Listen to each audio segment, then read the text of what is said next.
रानी पोखरी में पुल टूटने के बाद आवाजाही के लिए बनाए गए, आपको बताते चले, अस्थायी रास्ते के तीसरी बार आवाज जाने से स्थानीय लोगों को तमाम दिक्कतों का सामना करना पड़ रहा है। ऐसे में आम आदमी पार्टी के सीएम प्रत्याशी कर्नल अजय कोठियाल ने एक बार फिर से सरकार से दलगत राजनीति से हटकर लोगों की समस्या को देखते हुए पुल बनाने का सुझाव दिया।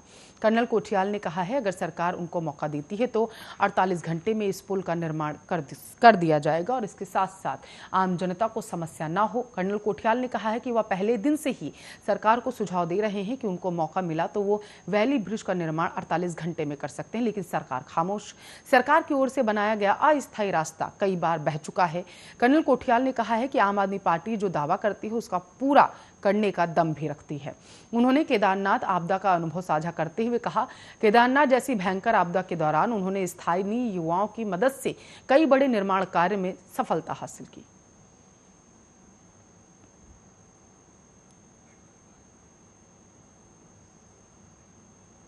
जयपुर में आपको बताते चले, गहलोत सरकार के मंत्रिमंडल और मंत्रिपरिषद की बैठक 2 महीने बाद आज आयोजित की गई थी। मुख्यमंत्री अशोक गहलोत की अध्यक्षता में होने वाली इस बैठक में 1 दर्जन से ज्यादा एजेंडों पर चर्चा की गई थी। ज्यादातर मंत्रियों को ऑफलाइन शामिल होने के लिए कहा गया था। बैठक को लेकर मंत्रिमंडल सचिवालय की ओर से सभी मंत्रियों को सूचना दे दी गई थी पहले से ही।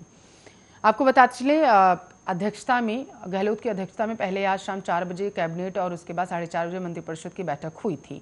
मुख्यमंत्री के स्वस्थ होने के बाद हुई थी ये पहली बैठक, काफी अहम मानी जा रही थी।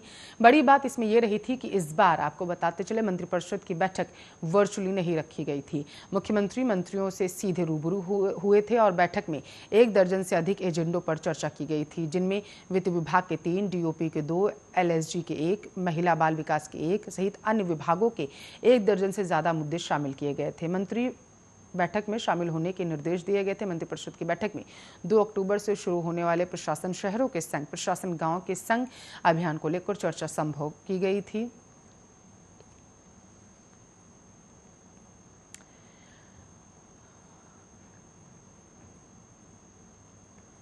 इसके साथ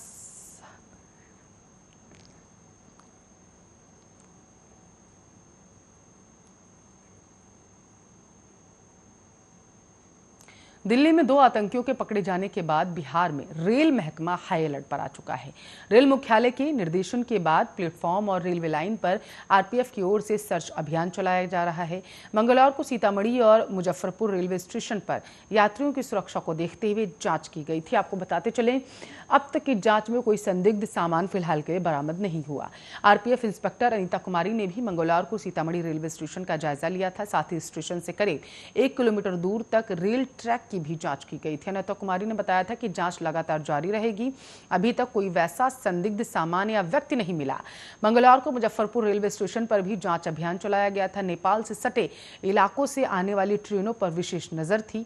मुजफ्फरपुर जंक्शन पर जगह जगह स्वान दस्ता और जीआरपी की टीम द्वारा प्लेटफॉर्म परिसर और ट्रेनों में जांच की गई थी। जीआरपी थाना अध्यक्ष दिनेश कुमार साहू ने बताया था कि दिल्ली में 2 संदिग्धों की गिरफ्तारी के बाद अलर्ट जारी किया गया था। इसी के मद्देनजर लगातार जांच की जा रही थी। नेपाल से आने वाली विशेष ट्रेनों पर विशेष नजर थी। बताते चले कि दिल्ली में कुछ दिनों पहले 2 आतंकियों को पकड़ा गया था। उनके तार पाकिस्तान के आईएसआईएस से एजेंट से जुड़े थे।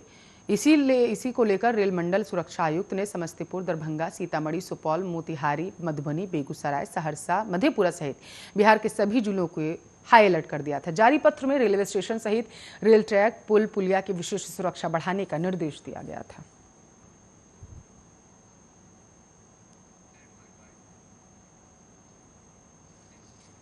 कर्नाटक के कोप्पल जिले के हनुमत सागर के पास आपको बताते चले, मियापुरा गांव में एक दलित लड़के के माता पिता पर 23,000 रुपए का जुर्माना लगाया गया, क्योंकि उनका 2 साल का बेटा हनुमान मंदिर में भगवान का आशीर्वाद लेने के लिए चला गया। बच्चे को उसके पिता उसके जन्मदिन पर हनुमान मंदिर ले गए थे। चूंकि यहाँ दलितों को मंदिर के आने की मनाही है, आपको बताइए, मंदिर के सामने खड़े होकर वो प्रार्थना कर रहे थे। पिता अपने बेटे के साथ बाहर से भगवान की प्रार्थना करना चाहता था, लेकिन उत्साह में बच्चा भागकर मंदिर के अंदर चला गया और भगवान से प्रार्थना की और फिर वापस आ रहा था। घटना के बाद यह एक बड़ा मुद्दा बन गया। वहां पर ऊंची जाति के ग्रामीणों ने मंदिर में दलित लड़के के प्रवेश के बाद अपवित्र मान लिया। उन्होंने एक बैठक की और माता पिता पर 23,000 का जुर्माना ठोक दिया, जिसका इस्तेमाल मंदिर में शुद्धिकरण के लिए उन्होंने कहा कि किया जाएगा। हालांकि जिला प्रशासन को इस घटना की जानकारी होने पर पुलिस, राजस्व और समाज कल्याण विभाग के अधिकारियों को गांव भेज दिया गया। अधिकारियों ने सभी ग्रामीणों के लिए भेदभाव के संबंध में जागरूकता कार्यक्रम आयोजित किया था। अधिकारियों ने दलित लड़के के माता पिता पर जुर्माना लगाने के लिए ऊंची जात के सदस्यों को काम सौंपा और चेतावनी दी कि अगर वे ऐसा दोहराते हैं तो कानूनी कार्रवाई की जाएगी।